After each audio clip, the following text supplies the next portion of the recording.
তোমার কি মনে আছে শেষ কবে তুমি শান্তিতে ঘুমিয়েছো? এমন ঘুম যেখানে মাথার ভিতর কোনো শব্দ নেই, কোনো ভয় নেই, কোনো টেনশন নেই। কারণ আজকাল সমস্যা কাজের প্রেসার না, সমস্যা হলো নিজের মাথার ভিতরের আওয়াজ।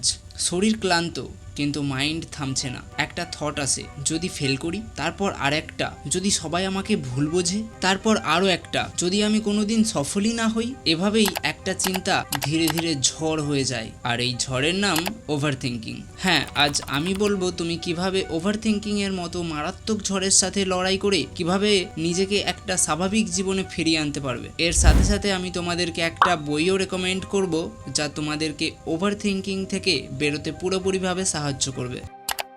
সবচেয়ে বড় ব্যাপার কি জানো, ওভার থিঙ্কিং তোমাকে বাইরে থেকে ডিস্ট্রয় করে না, এটা তোমাকে ভেতর থেকে খেয়ে ফেলে। ধরো তোমার বন্ধুকে একটা মেসেজ পাঠালে, মেসেজ পাঠানোর পর 2 ঘন্টা কেটে গেল, কোনো রিপ্লাই নেই। ওকে, নর্মাল থিঙ্কিং কি বলবে? হয়তো ব্যস্ত আছে। কিন্তু ওভার থিঙ্কিং কি বলবে? ও কি আমার উপর রেগে গেছে? আমি কি কিছু ভুল বলেছি? ও কি আমাকে ইগনোর করছে?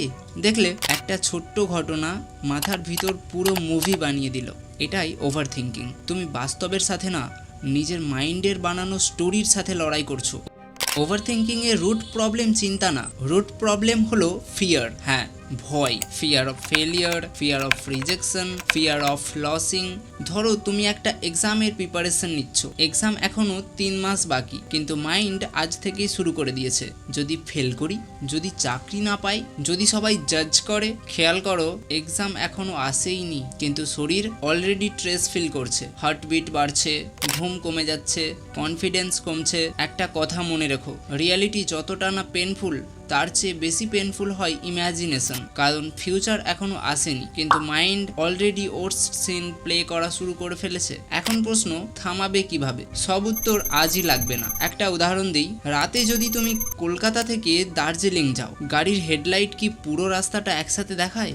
না, মাত্র সামনে কিছুটা দেখায়, তবুও তুমি পৌঁছে যাও। লাইফেও ঠিক এরকম, তোমাকে পুরো ফিউচার আজ দেখতে হবে না, শুধু নেক্সট স্টেপটা দেখতে হবে। আর দ্বিতীয় কথা, অ্যাকশন বিটস অ্যাংজাইটি। ধরো তুমি জিম শুরু করতে চাইছো, 1 মাস ধরে শুধু ইউটিউবে ভিডিও দেখছো, কোন এক্সারসাইজ বেস্ট, কোন ডায়েট বেস্ট, কোন টাইমিং বেস্ট, কিন্তু শুরুই করছো না। রেজাল্ট, নলেজ বাড়ছে, কনফিডেন্স কমছে, কিন্তু যেদিন ফার্স্ট ডে জিমে ঢুকবে, ভয় অর্ধেক কমে যাবে। কারণ অ্যাকশন মাইন্ডকে সিগন্যাল দেয়, আমি দুর্বল নয়, আমি মুভ করছি। শেষে একটা কথা মন দিয়ে শোনো, তুমি সব কন্ট্রোল করতে পারবে না, সব মানুষকে খুশি করতে পারবে না, ভবিষ্যতে সব ভালোও করতে পারবে না। আর এটাই আসল রিয়ালিটি। কারণ জীবন পারফেক্ট প্ল্যান ফলো করে না, জীবন ফ্লো করে। তাই কম ভাবো, নিজেকে একটু বিশ্বাস করো, আর সামনে হাঁটো। কারণ একটা স্টেপের জন্য পুরো রাস্তা দেখা লাগে না, শুধু পরের স্টেপটা দেখলেই হয়। তাই আমি জানি তুমি পারবে। আজ থেকেই শুরু করো, আর আমাদের চ্যানেলটা সাবস্ক্রাইব করে এগিয়ে চলো। আর হ্যাঁ, তোমাদেরকে